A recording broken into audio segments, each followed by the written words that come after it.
Je vais vous demander maintenant de vous concentrer.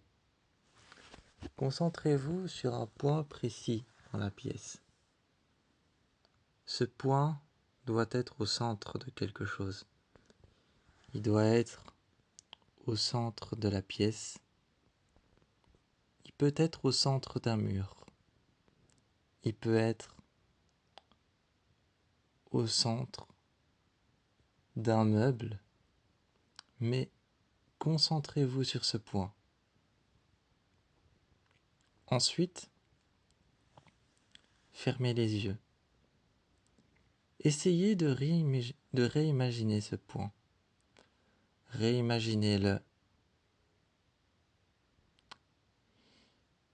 Avec votre esprit, je vais vous demander de créer un espace vide. Vous allez créer un espace vide. Vous allez occuper cet espace vide. Et maintenant que vous occupez cet espace vide, réimaginez ce point à l'intérieur. Une fois que cet espace mental est fait, le point, vous allez l'imaginer sur votre front. Verticalement aligné avec votre nez, votre bouche, et horizontalement aligné avec vos yeux et vos sourcils. Je ne vous demanderai qu'une seule chose. Retenez que ce que vous allez voir, ce que vous allez créer, va être créé avec vos yeux. Ce sont eux les architectes de ce que vous allez voir et imaginer. Ce que vous allez entendre, les bruits que vous allez entendre, ce sont vos oreilles les architectes de ces bruits. Ensuite, votre bouche, elle a le même rôle que les oreilles, mais elle fera parler les personnages. L'espace vide, je veux maintenant que vous imaginiez la ville de police. Aujourd'hui, nous entrons dans une fanfiction de la série The 100. Je veux que vous imaginiez la ville de police. Est-ce que vous êtes entouré? Est-ce que vous êtes entouré de voitures? Est-ce que l'un des 13 peuples est là, à police, réclamant quelque chose? Est-ce que vous êtes avec Clark? Est-ce que vous êtes avec Bellamy? Est-ce que vous êtes avec Octavia? Avec Murphy? Pour quelle cause vous battez-vous? Avoir un roi? Avoir un guide? Partir en mission? Une mission clairement impossible. Je veux que vous imaginiez maintenant Octavia dans une cour, juste sous la tour, déployant ses couteaux tels les ailes d'un oiseau, tranchant dans la peau humaine.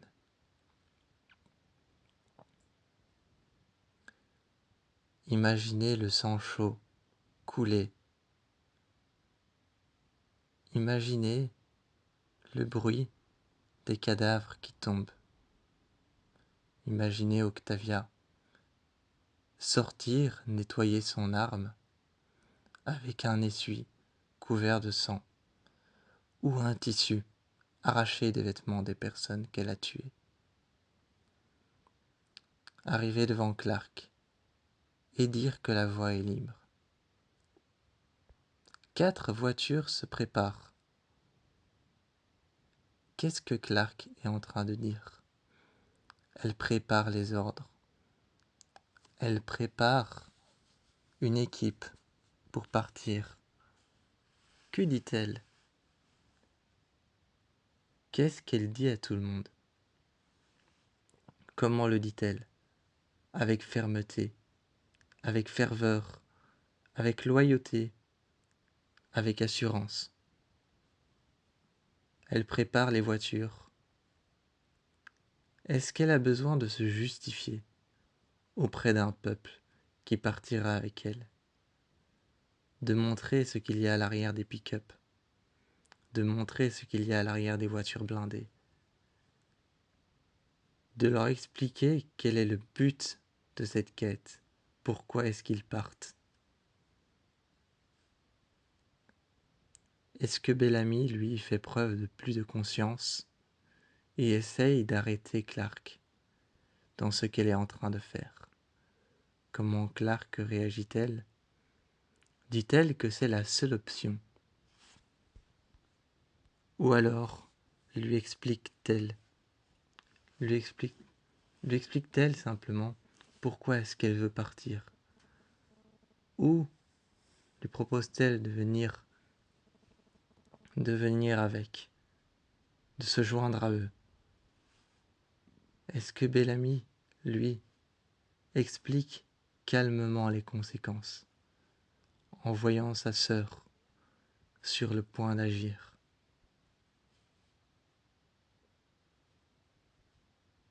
Imaginez la panique autour de vous à Police. Imaginez la panique, le son des voitures qui démarrent, qui se chargent, qui sont chargées les unes après les autres. Les cris des clans, les Nat Blida, les One Crew, les Four Crew, les Sky Crew. Imaginez les Tri Crew, les Trishiana Crew. Imaginez le clan que vous voulez, prêt à partir, hurler brandissant les armes vers le haut. Gaïa et Indra gardant la flamme à l'intérieur de la tour. Le trône de Lexa, complètement vide. Par qui est-il occupé?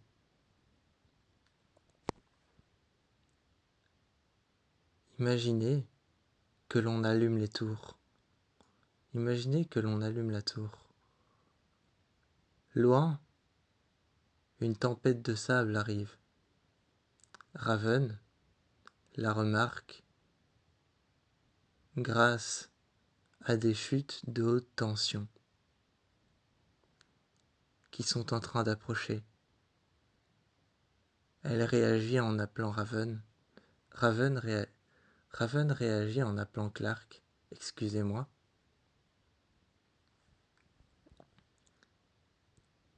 Clark se met juste à côté de Raven, sur les écrans. Elle voit le niveau, le nombre de chutes à haute tension, le niveau de radioactivité. Imaginez Abby dans son laboratoire, en train d'essayer de soigner des personnes. Imaginez le sang, les toux sèches, les poumons qui ont l'air d'être remplis de roches, de petits cailloux qui freinent la respiration. Imaginez Abby se démener dans les narcotiques, dans la drogue, pour pouvoir les sauver et trouver une solution. Imaginez Clark, paniqué, venir lui expliquer la situation qui est critique. Abby qui a besoin de plus de temps, qui doit rester ici. Imaginez les voitures sous la tempête, sous les éclairs. Dehors, quelqu'un qui sort avec un vêtement déchiré, mais sur le coup, déchiqueté par des morceaux de sable aussi tranchants que des lames de rasoir. Comment réagissent les autres? Nadblida, One Crew, Sky Crew, Tree Crew, Four Crew. Comment réagissent-ils? Quel clan ramasse le cadavre? Est-ce qu'ils le mettent sous le sable? Attendent dans les voitures qui sont abîmées, presque, presque impossibles à redémarrer. Ils attendent là. Qu'est-ce qu'ils font? Qu'est-ce qu'ils font? Se font-ils un clan où ils pourraient vivre? Descendent-ils dans un vieux bunker qu'ils auraient trouvé? Est-ce qu'ils continuent à surveiller les tempêtes, la radioactivité?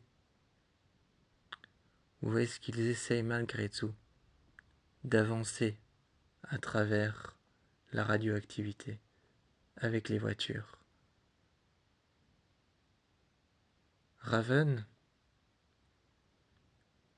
elle, à police, à l'arrière d'une voiture, continue à essayer de prendre contact avec Clark. Clark, un peu plus loin, parti avec Bellamy et avec les autres. Comment a-t-elle réagi à ce besoin de prendre contact avec elle pour savoir si elle est en vie? Vers où est-ce qu'elle est partie? Arcadia? Vers le peuple des arbres? Le peuple de la forêt? Est-ce qu'elle a gardé son talkie-walkie ou sa radio portable émettant des ondes et Raven peut la contacter avec cette petite radio portable? Est-ce que elle continue sur les traces? Ou est-ce qu'elle éteint la radio, la laisse sur le côté derrière elle et ne la reprend pas? Est-ce que Bellamy, malgré tout, essaye de la récupérer? Est-ce que Clark réagit sur le coup, chargeant son arme et tirant dans la radio pour ne plus qu'on puisse l'utiliser? Et continue-t-elle seule, en cavalier seul, avec Bellamy et les autres? Prend-elle une voiture quand elle sent que devant elle arrive une tempête de niveau 10? Elle prend une voiture, part-elle dans le sens inverse comme si elle fuyait la tempête, ou fonce-t-elle dedans, tête baissée? De retour à Police, Indra, Gaïa et tous les autres enfants. Les jeunes combattants et les jeunes guerriers sont avec Gaïa. Gaïa les entraîne pour combattre avec la coalition de l'Exa. Imaginez une scène douce, limite calme, où Clark, dans un futur proche ou dans un passé, juste avant que tout ça n'arrive, était en haut de la tour, dans la chambre de l'Exa. Est-ce qu'elle s'assied sur le lit? Est-ce qu'elle repense à l'Exa? Est-ce qu'elle repense à elle quand elle l'a vue dans la Cité des Lumières? Ou Est-ce qu'elle réagit violemment, par tristesse, parce que Lexa est morte? Ou revoit-elle sa mort devant les yeux? Revoit-elle sa mort devant ses yeux? Comment réagit-elle?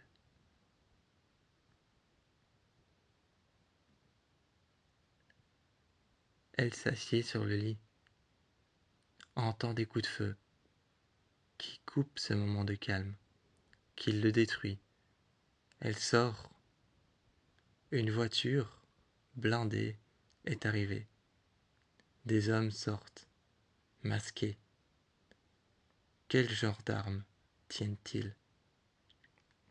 Des armes lourdes et fortes, ou des petites armes, ou des armes plus sophistiquées? Clark demande qui ils sont, et à qui le demande-t-elle? Comment est-ce qu'elle continue? Est-ce qu'elle essaye de négocier? Elle repart dans la tour, essaye d'établir un plan, mais ils sont déjà sur les terres de police. Imaginez le vaisseau de Diyoza arriver au-dessus de police, se poser, elle qui descend, McCreary et tout son équipage. Visualisez les armes, sentez la panique autour de police, le bruit du vaisseau de Diyoza quand il s'est posé. La négociation qui se fait entre coups de feu, entre crimes et entre trahisons. Visualisez la conversation qui se fait entre crimes, entre meurtriers, entre leaders et entre terroristes qui proclament d'aider les autres, mais par la peur. Ils vont aider les autres, mais dévoilent un torrent de fureur et de peur pour les réveiller du monde dans lequel ils étaient perdus, dévoilant un torrent de peur et de terreur. Diyoza négocie. Comment est-ce qu'elle agit? Est-ce qu'elle sort son arme et commence à tirer sur les personnes qu'elle sélectionne sans même le dire pour manifester la peur et la terreur? Est-ce qu'elle tire sur un clan adverse, ceux qui étaient censés venir en aide à Clark, mais que ça n'a pas suffi? Est-ce que tout cela vient de Clark, d'un appel qu'elle a fait à Diyoza? Ou est-ce que Diyoza est arrivé au bon moment? Pour ceux qui préfèrent que ce soit Clark qui l'ait appelé, imaginez-la dans la salle des machines, avec Raven, passant un appel radio, le recevant depuis l'intérieur de son vaisseau. Imaginez la réaction de Diyoza. Demandez sérieusement, de manière impartiale, pourquoi est-ce qu'elle devrait venir. Imaginez Clark paniqué, expliquer que la situation est critique, ici, à Police. Expliquer que plusieurs situations se divisent, se mélangent et se trahissent. Comment réagit-elle à l'appel de Diyoza, qui a l'air impartial et plutôt sceptique à l'idée de faire décoller son vaisseau et de faire venir son équipage? Vient-elle? Et comment a-t-elle fait pour persuader Diyoza de venir? Elle lui dit, elle la menace, elle lui dit qu'elle va tuer des gens auxquels elle tient particulièrement. Elle menace la vie d'une personne. Essayez de visualiser qui pourrait compter pour Diyoza. A priori, personne, vu qu'il agit sans foi ni loi. Comment se débrouillerait-elle pour demander à Dieu aux advenir? Imaginez une menace qui pourrait finalement faire en sorte qu'elle arrive à imaginer son vaisseau se poser. La menace se dissipe, disparaît, se disperse.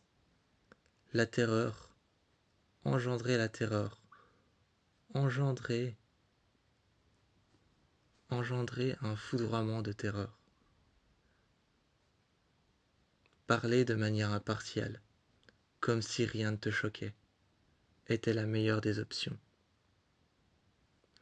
Police se libère de tout ce qu'il s'est passé. Pour vous, est-ce que les voitures partent à l'horizon, confronter la tempête qui arrive tout droit sur Police? Ou est-ce que tout le monde part de Police, protégeant la flamme avec Indra et Gaïa, fuyant la tempête qui arrive tout droit vers la tour? Ou est-ce que personne n'abandonne le trône et tout le monde réside ici à Police? Est-ce que tout le monde réside à Police, dans les voitures, se protège de la manière qu'il peut? Ou est-ce qu'il trouve le bunker dans lequel il s'enferme? Un bunker qui est sous la tour, finalement détruite par le Prime Faya qui passe au-dessus. Imaginez les bruits, faire trembler les murs du bunker une fois que tout le monde rentre, juste à temps avant que la vague ne passe au-dessus de la porte scellée et fermée que Clark referme derrière elle, sentant les vibrations sur ses mains.